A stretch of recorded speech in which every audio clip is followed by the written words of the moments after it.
নির্বাচনকে ঘিরে সহিংসতা, ভোট কেনাবেচা ও ভুল তথ্য ছড়ানোর অভিযোগ তুলেছে এনসিপি। দলটির দাবি, ভোটের পরিবেশ নষ্ট করতে পরিকল্পিতভাবে কাজ করছে একটি পক্ষ। রাতে দলীয় কার্যালয়ে সংবাদ সম্মেলনে এসব অভিযোগ করেন এনসিপির মুখপাত্র ও কেন্দ্রীয় নির্বাচন পরিচালনা কমিটির চেয়ারম্যান আসিফ মাহমুদ সজীব ভুঁইয়া। SM মাইনুদ্দিন রিপনের রিপোর্ট। নায়াসিনামাইড ও স্যালিসাইলিক সমৃদ্ধ লিলি ফেস ওয়াশ যা ফেসের ডেড স্কিন সেল দূর করে দেয় দ্বিগুণ ফাস্টার ব্রাইটেনিং। রাত পোহালে দীর্ঘ প্রতীক্ষিত ত্রয়োদশ জাতীয় সংসদ নির্বাচন ও গণভোট। আর নির্বাচনের ভোট শুরুর কয়েক ঘন্টা আগে নানা অভিযোগ তুলে সংবাদ সম্মেলন করেছে জাতীয় নাগরিক পার্টি এনসিপি।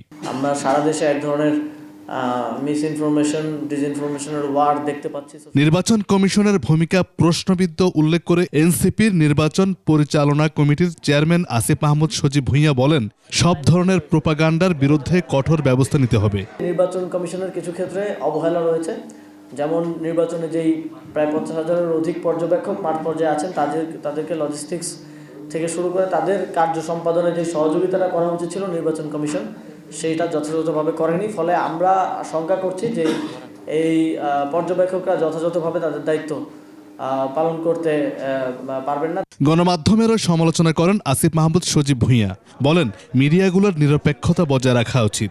মিডিয়া হাউসগুলোতে যারা দায়িত্বে আছেন, গুরুত্বপূর্ণ দায়িত্বে আছেন, তাদেরকে সতর্ক করে দিতে চাই যে আপনারা সঠিক তথ্য উপস্থাপন করুন, আপনারা এই বায়াসনেসটা দেখাবেন না।